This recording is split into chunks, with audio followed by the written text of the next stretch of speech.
ऊंट आया, आकर उसने पहले कदम चूमे, कान में कुछ कहा। हुजूर ने फरमाया तू फिक्र न कर, अगर तू सच्चा है तो जैसे तू कहता है वैसे हो जाएगा, और अगर तू झूठा है तो फिर तुझे तेरे झूठ की सजा भी मिलेगी। थोड़ी देर गुजरी तो हजरत तमीम दारी रज़ी अल्लाह तआला अन्हु फरमाते हैं कुछ लोग दौड़े दौड़े आए, अर्ज करने लगे हुजूर ये हमारा ऊंट भाग आया है और 3 दिन से भागा है, मिल नहीं रहा। हुजूर फरमाने लगे ये तो तुम्हारी शिकायत कर रहा है, ये तो कह रहा है या रसूल अल्लाह मैंने गर्मी सर्दी में इनकी खिदमत की और जब मैं बूढ़ा हो गया तो इन्होंने मुझे अफजाइश नस्ल के लिए रख लिया, मेरी नस्ल से इनके कितने ऊंट पैदा हुए, अब मैं बूढ़ा हो गया हूं तो मुझे काट के ज़िबा करके खाना चाहते हैं।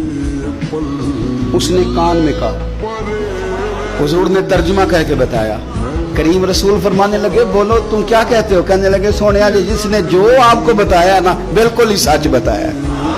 अबू दाऊद शरीफ की हदीस अर्ज कर रहा हूं, हुजूर बिल्कुल ऐसे ही है, गर्मी सर्दी में इसने काम किया, फिर हमने इससे बड़े अफजाइश नस्ल का काम लिया, हुजूर ज़िबा करना चाहते हैं। तो नबी पाक फरमाने लगे इतनी जो खिदमत करे उसका सिला फिर छुरी है, तो तुम अच्छा सिला दे रहे हो। कहने लगे हुजूर हम कुछ नहीं कहते, ज़िबा भी नहीं करते, आप इसको दे दें।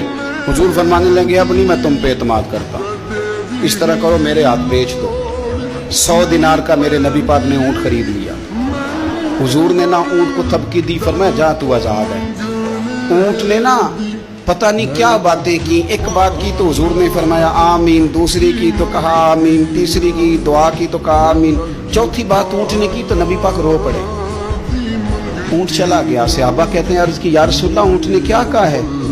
तो हुजूर फरमाने लगे उसने पहली दफा ये कहा है कि या रसूलल्लाह अल्लाह आपको मेरी तरफ से, इस्लाम की तरफ के और कुरान की तरफ से बेहतरीन सिला अता करे। तो मैंने कहा आमीन, और फिर उसने कहा दूसरी दुआ दी, ए अल्लाह के प्यारे रसूल सल्लल्लाहु अलैहि वसल्लम जिस तरह आपने आज मेरा खौफ दूर किया है, मैं दुआ करता हूँ अल्लाह आपकी उम्मत से कयामत का खौफ दूर करे। और मैंने कहा आमीन। तो नबी पाक सल्लल्लाहु ताला अलैहि वसल्लम फरमाते हैं फिर उसने तीसरी दुआ की, अर्ज की या रसूल अल्लाह सल्लल्लाहु ताला अलैहि वसल्लम जिस तरह आज आपने मेरा खून बचाया है, सुनिया मेरी दुआ है रब तेरी उम्मत का खून महफूज करे। तो मैंने कहा आमीन। हुजूर फरमाते हैं फिर उसने चौथी दुआ की, या रसूलल्लाह मेरी दुआ है आपकी उम्मत लड़े ना, जंगो जिदाल ना करे, आपस में गले ना काटे। तो हुजूर फरमाते हैं मैंने आमीन भी कहा और मैं रो भी पड़ा, इसलिए कि ये दुआ मैंने अपने रब करीम से मांगी थी कि ए अल्लाह मेरे उम्मती लड़े नहीं, आपस में लड़े नहीं। तो यारो बच्चे लड़ते हैं, बच्चे लड़ते हैं तो क्या बाप खुश होता है? वो तो परेशान होता है, रोता है, मेरी उम्मत लड़े ना। तो मेरे रब करीम ने फरमाया महबूब ये दुआ मुझसे ना मांगिए, ये खुदा की हिकमत का तकाजा है, ये लड़ेंगे। तो नबी पाक सल्लल्लाहु अलैहि वसल्लम फरमाते हैं जब लड़ाई की बात की तो मैंने फिर उस वक़्त मैं अबदीदा हो गया, मैं रो पड़ा। ये नाजुक मसला है, तकलीफ वाला है कि ये लड़ेंगे, कुछ लोग फिरके बना लेंगे, अलग अकीदे घाड़ लेंगे और सच्चे सुच्चे मुसलमानों से लड़ेंगे।